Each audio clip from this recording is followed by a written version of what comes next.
there are thousands of altered states. You know, we know them: orgasm, indigestion, 2 cappuccinos, where tequila takes you. So endless altered states. And I'm not really interested in them more or less than any of you are. I mean, they're part of life. But what I'm interested in as an experimentalist, as a connoisseur of nature, you know, somebody who loves fossils, butterflies, rainforests, that kind of thing, is this family of compounds called the indole hallucinogens. Indoles. And they cause hallucination. And some people say, you know, that I'm a fetishist about this, that who cares, or that there are other things besides hallucination. Yes, I know, maybe, and of course, but the reason I'm so fascinated by hallucinations is because, to my mind, when you're hallucinating, you have an absolutely clear proof that you are not generating this material. You know, it's not funny ideas. It's not racing thoughts. It's not insight into what your boyfriend really meant yesterday. That kind of thing we all can generate by just inspecting our own minds. But a hallucination is to be in the presence of that which previously could not be imagined. And if it previously could not be imagined, then there is no grounds for believing that you generated it out of yourself. I mean, we should each know our own inventory. You know what's in your cupboard. You know what's in your chest of drawers. For God's sake, you ought to know what's in your mind.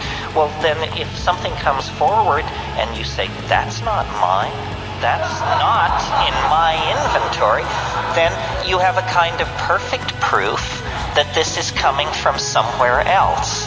And then the question becomes where? And we can set off into that. Opinions differ, and nobody has God's truth on it.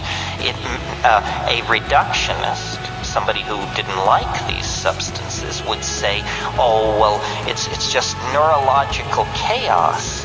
It's just you've interrupted the normal functioning of good brain chemicals, and evil brain chemicals are now giving a sense of a chaos.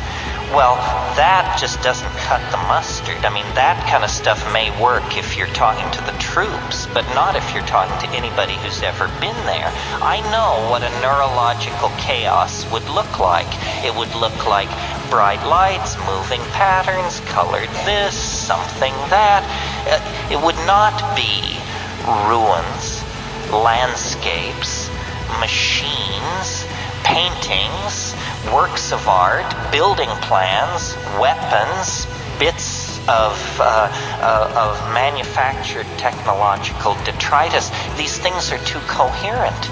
They're objects in some kind of superstructure of the mind. And for me, this was the revelation.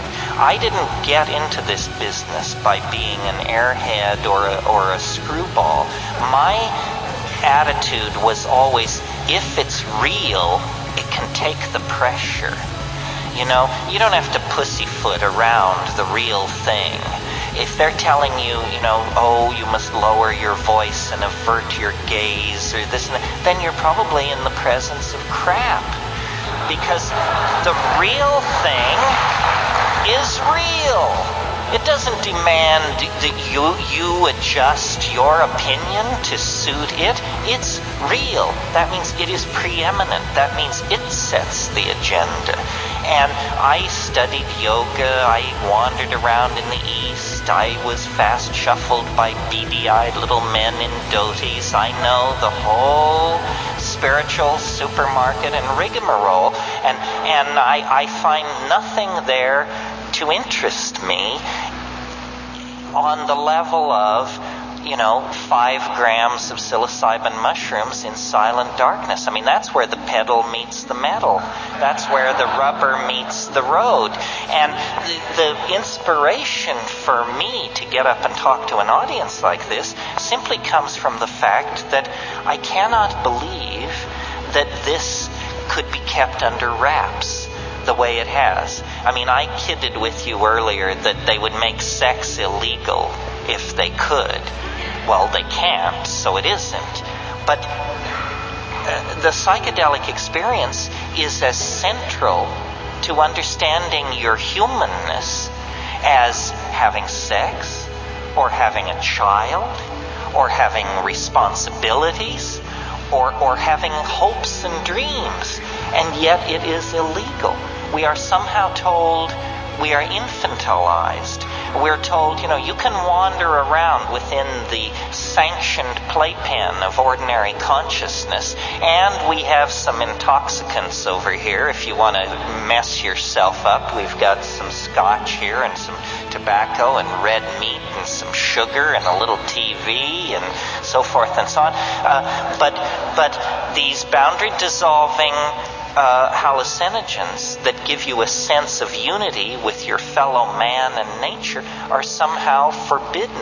This is an outrage. It's a sign of cultural immaturity, and the fact that we tolerate it is a sign that we are living in a society as oppressed as any society in the past.